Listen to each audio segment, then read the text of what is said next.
जय Hind guys. Hello guys, मैं सौरभ चौधरी स्वागत करता हूं आप सभी का अपने यूट्यूब चैनल सोनित क्लासेस में। गाइज आज हम करने वाले हैं इकोनॉमिक्स के 30+ मोस्ट इंपॉर्टेंट क्वेश्चंस। गाइज मैं आपको बता दूं, ये इकोनॉमिक्स का हमारा दूसरा लेक्चर होगा। अगर आपको पहला लेक्चर जाना है तो आप प्लेलिस्ट को विजिट कर सकते हैं, लिंक मैंने डिस्क्रिप्शन में दिया हुआ है। गाइज ये क्वेश्चंस आने वाले एग्जाम्स के लिए बहुत ज़्यादा इंपॉर्टेंट हैं। आपसे मेरी रिक्वेस्ट है, वीडियो को लास्ट तक देखें। अगर वीडियो पसंद आती है तो लाइक करें, शेयर करें और चैनल को सब्सक्राइब करें। गाइस चलते हैं अपने क्वेश्चंस की तरफ। हमारा पहला क्वेश्चन है कि भारतीय अर्थव्यवस्था किस प्रकार की अर्थव्यवस्था का उदाहरण है। तो गाइज ये सबसे ज़्यादा रिपीट होने वाला क्वेश्चन है। तो गाइज इसका ऑप्शन सी करेक्ट हो जाएगा, मिश्रित अर्थव्यवस्था। गाइज मिश्रित अर्थव्यवस्था का मतलब है कि सरकारी उद्योग भी हैं जो गवर्नमेंट के अंडर आते हैं और निजी उद्योग भी इसमें आते हैं हमारी अर्थव्यवस्था में। तो गाइज ये मिश्रित अर्थव्यवस्था का उदाहरण है। चलते हैं अगले क्वेश्चन की तरफ। गाइज अगला क्वेश्चन यही है, मैं आंसर दे चुका हूँ कि मिश्रित अर्थव्यवस्था का क्या अर्थ है। तो गाइज ऑप्शन बी करेक्ट हो जाएगा कि सरकार एवं निजी क्षेत्र का सह अस्तित्व, दोनों साथ रहते हुए दोनों का अस्तित्व रहता है। तो गाइज ये है मिश्रित अर्थव्यवस्था, यानी ऑप्शन बी करेक्ट हो जाएगा। चलते हैं अगले क्वेश्चन की तरफ। गाइज अगला क्वेश्चन हमारा है कि पूंजीवादी अर्थव्यवस्था पद्धति में किस क्षेत्र को बढ़ावा दिया जाता है। तो गाइज अगर हम बात करें कि पूंजीवादी अर्थव्यवस्था कैपिटलिस्ट इकोनॉमी में किस क्षेत्र को बढ़ावा दिया जाता है, तो गाइज वो दिया जाता है मुक्त उद्यम प्रतिस्पर्धा को। यानी कि मतलब अपना उद्योग लगा के और उसका हमें अधिक से अधिक पूंजी एकत्रित करनी है, यानी कि धन उत्पादन करना है, अपना मूल्य उत्पादन करने से संबंधित होती है पूंजीवादी अर्थव्यवस्था। तो गाइज उसमें केवल मुक्त उद्यम प्रतिस्पर्धा को ही बढ़ावा सबसे ज़्यादा दिया जाता है। चलते हैं अगले क्वेश्चन की तरफ। गाइज अगला क्वेश्चन हमारा है कि निम्नलिखित में से कौन सा भारतीय अर्थव्यवस्था का लक्षण नहीं है। तो गाइज भारतीय अर्थव्यवस्था का लक्षण जो नहीं है वो है भारी उद्योग तथा मजदूरी के माल में संतुलन। ये भारतीय अर्थव्यवस्था का लक्षण नहीं है। इसके अलावा अगर हम बात करें तो प्रति व्यक्ति आय में कमी हो रही है, क्योंकि दिन पे दिन जनसंख्या बढ़ रही है और जनसंख्या का दबाव भी है। और लगभग हमारी 52% जनसंख्या कृषि पे आधारित है। तो गाइज कृषि की प्रमुखता भी भारतीय अर्थव्यवस्था का लक्षण है।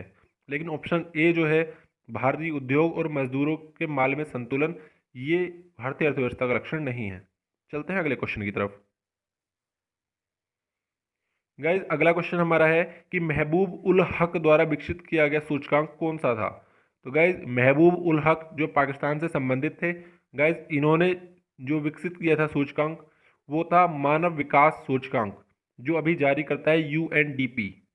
संयुक्त राष्ट्र महासभा का ही एक अंग है यूएनडीपी, जो अभी मानव विकास सूचकांक को जारी करता है। चलते हैं अगले क्वेश्चन की तरफ। गाइज अगला क्वेश्चन हमारा है कि संयुक्त राष्ट्र संघ की एजेंसी यूएनडीपी द्वारा किस सूचकांक को जारी किया जाता है। तो गाइज मैं ये आपको पहले ही बता चुका हूं, इसका आंसर डी करेक्ट हो जाएगा, मानव विकास सूचकांक। गाइज चलते हैं अगले क्वेश्चन की तरफ।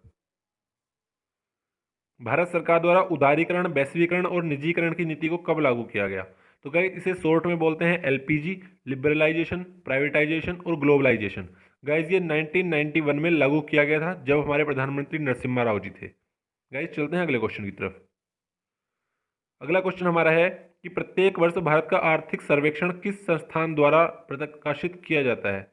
तो गाइज कई बार इसमें क्वेश्चन गलत कर दिए जाते हैं कि वाणिज्य मंत्रालय या आर्थिक मामलों का मंत्रालय लगा दिया जाता है। लेकिन गाइज इसका आंसर करेक्ट हो जाएगा ऑप्शन ए, यानी वित्त मंत्रालय। जो वित्त मंत्रालय है हमारा, वो भारत का आर्थिक सर्वेक्षण मतलब प्रकाशित करता है। तो गाइज चलते हैं अगले क्वेश्चन की तरफ। गाइज अगला क्वेश्चन हमारा है कि निम्नलिखित में से कौन सा क्षेत्र तृतीयक क्षेत्र के अंतर्गत शामिल नहीं है। तो गाइज अगर हम बात करें कि तृतीयक क्षेत्र की, तो तृतीयक क्षेत्र है मेनली सेवा क्षेत्र। प्रथम क्षेत्र हमारा आता है जिसमें कृषि खनन वगैरह आता है। दूसरा क्षेत्र जो है वो हमारा उद्योग क्षेत्र है। और तीसरा क्षेत्र है हमारा सेवा क्षेत्र, जिसमें बैंकिंग वगैरह के क्षेत्र आते हैं या कोई जॉब्स वगैरह के क्षेत्र आते हैं। तो गाइज जो तृतीयक क्षेत्र में शामिल नहीं है वो संचार भी शामिल है, परिवहन भी शामिल है और व्यापार भी शामिल है। और गाइज जो शामिल नहीं है वो है खनन, यानी ऑप्शन सी, ये हमारे प्राथमिक क्षेत्र में शामिल है। हमारे मतलब प्राथमिक क्षेत्र में खनन आता है, कृषि आती है, मजदूरी आती है, ये छोटी छोटी चीज़ें जो आती हैं ये प्रथम क्षेत्र में आती हैं। तो गाइज ऑप्शन सी करेक्ट हो जाएगा। चलते हैं अगले क्वेश्चन की तरफ। गाइज अगला क्वेश्चन हमारा है कि सामान्यतः किसी देश का मानव विकास विकास किस चीज़ पर आधारित होता है, मतलब किस चीज़ से निर्धारित किया जाता है। तो गाइज अगर हम बात करें कि प्रति व्यक्ति आय, तो ये भी मानव विकास सूचकांक का एक प्रमुख मानक है, इसके आधार पर भी हम निर्धारित करते हैं। दूसरा औसत साक्षरता दर, तो गाइज ये भी मानव विकास सूचकांक का एक मानक है, इसके आधार पर भी मानव विकास सूचकांक मैटर करता है।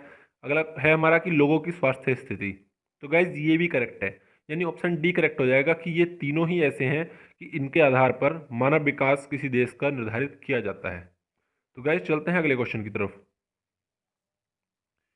गाइज अगला क्वेश्चन हमारा है कि निम्नलिखित में से किसकी गणना सकल राष्ट्रीय उत्पाद में से अचल पूंजी के उपभोग मूल्य को घटाकर की जाती है। तो गाइज अगर हम बात करें सकल राष्ट्रीय उत्पाद, ये कुछ ज़्यादा हिंदी हो गया, यानी ये है जीडीपी।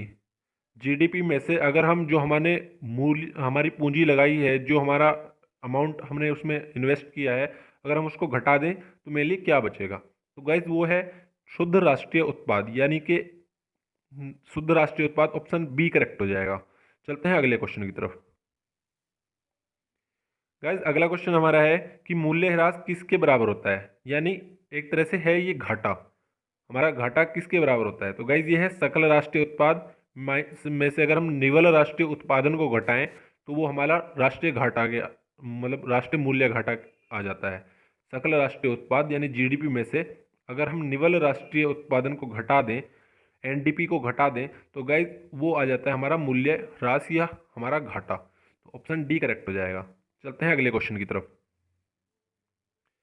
गाइज अगला क्वेश्चन हमारा है कि किसी देश की प्रति व्यक्ति आय परिकलित की जाती है। तो गाइज अगर हम बात करें कि किसी देश की प्रति व्यक्ति आय किस चीज़ से परिकलित की जाती है, तो गाइज वो की जाती है शुद्ध राष्ट्रीय उत्पाद को कुल जनसंख्या से विभाजित करके, यानी हमारी जो एनएनपी आता है, नेट नेशनल प्रोडक्ट जो आता है, अगर हम उसे अपनी कुल जनसंख्या से भाग दे दें तो गाइज ये हमारे प्रति व्यक्ति आय आ जाती है। भारत में प्रति व्यक्ति आय कम होने का कारण ये है कि भारत की जनसंख्या अधिक है और उसके अनुपात में हमारा शुद्ध राष्ट्रीय उत्पाद कम है।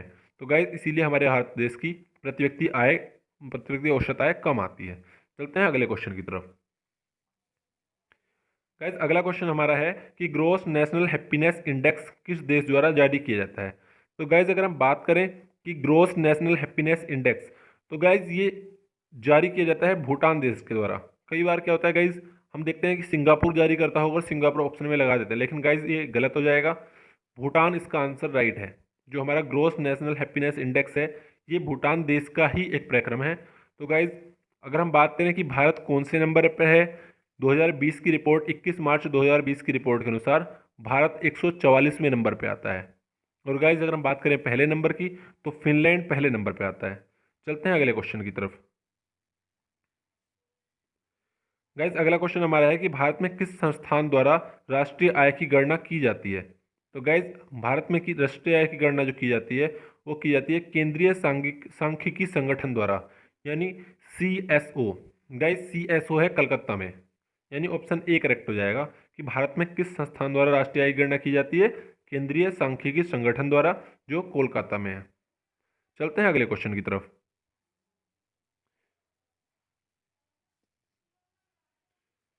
गाइज अगला क्वेश्चन हमारा है कि भारत के सकल घरेलू उत्पाद में विभिन्न क्षेत्रों के योगदान का घटता हुआ क्रम क्या है। तो गाइज अगर हम बात करें कि सबसे ज़्यादा योगदान किस क्षेत्र का है, तो गाइज वो हमारे तृतीय क्षेत्र यानी सेवा क्षेत्र का है। तो यानी ऑप्शन ए जिसमें सेवा प्रथम है, या ऑप्शन डी, इनमें से एक राइट होना चाहिए अगर हम ऑप्शन एलिमेंट्री ऑप्शंस के मेथड पे चलें। दूसरे नंबर पे आता है गाइज उद्योग, दूसरा सबसे ज़्यादा योगदान हमारा उद्योग में है, और तीसरा है कृषि में, यानी प्राथमिक क्षेत्र का सबसे कम योगदान है। तो ऑप्शन ए करेक्ट हो जाएगा कि सेवा, उद्योग, कृषि ये हमारे सकल घरेलू उत्पाद में विभिन्न क्षेत्रों के योगदान का घटता हुआ क्रम है। चलते हैं अगले क्वेश्चन की तरफ। गाइज अगला क्वेश्चन हमारा है कि कौन सी पंचवर्षीय योजना महान लेविस मॉडल पर आधारित थी। तो गाइज अगर हम बात करें कि महान लेविस मॉडल पर जो आधारित परियोजना थी वो थी हमारी द्वितीय पंचवर्षीय योजना। तो गाइज ये कब से स्टार्ट हुई थी, 1956 से ये स्टार्ट हुई थी। इसके अलावा गाइज अगर हम बात करें कि प्रथम पंचवर्षीय योजना जो थी वो कब स्टार्ट हुई थी, तो गाइज वो हुई थी 1951 में। और वो किस पे आधारित थी, तो गाइज वो थी हेराल्ड डोमर मॉडल पे आधारित। चलते हैं अगले क्वेश्चन की तरफ। गाइज अगला क्वेश्चन हमारा है कि निम्नलिखित में से कौन सा सही सुमेलित नहीं है। तो गाइज अगर हम बात करें प्रथम योजना की, तो वो थी 1951 से 1956 तक, ये करेक्ट हो जाएगा। अगर हम बात करें 11वीं योजना की, तो गाइज वो 2007 से 2012 तक थी। अगर हम बात करें छठी योजना की, तो वो भी करेक्ट है, 1980 से 1985 तक थी। लेकिन गाइस जो तृतीय योजना है वो 1966 से नहीं बल्कि 1961 से 66 तक थी।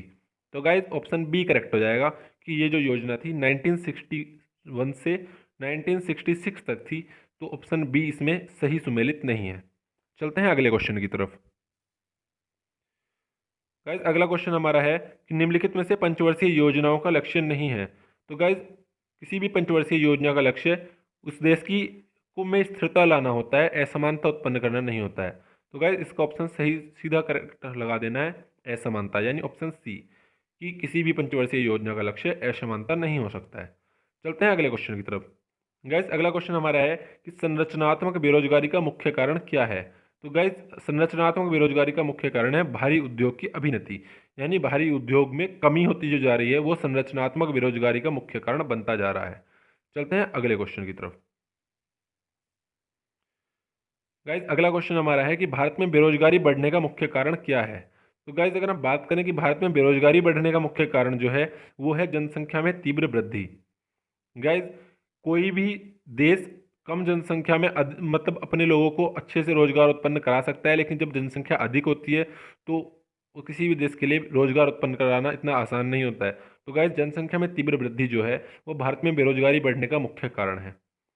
गाइज इसके अलावा मैं आपको बता दूं कि 21 से हमारा एनटीपीसी का बैच शुरू होने जा रहा है। गाइज अगले 50 दिन के अंदर हम रिवीजन सहित एनटीपीसी का फुल सिलेबस कवर करेंगे। दिन में 4 हमारी वीडियोस आएंगी। गाइज पहले वीडियोस अपलोड होंगी मतलब रिकॉर्डेड, उसके बाद गाइज हम लाइव क्लासेस भी लेंगे। तो गाइज आप सबसे मेरी रिक्वेस्ट है, चैनल को अगर आपने अभी तक सब्सक्राइब नहीं किया है तो सब्सक्राइब करें। अगर आपका कोई फ्रेंड एनटीपीसी की तैयारी कर रहा है तो गाइज आप उसे मेरे चैनल का लिंक शेयर करें ताकि वो सब्सक्राइब कर ले। 21 से हम रेगुलर क्लासेस अपडेट किया करेंगे। इसके अलावा आप जुड़ सकते हैं हमारे टेलीग्राम चैनल से, जो मैंने लिंक दिया हुआ है आपको डिस्क्रिप्शन में।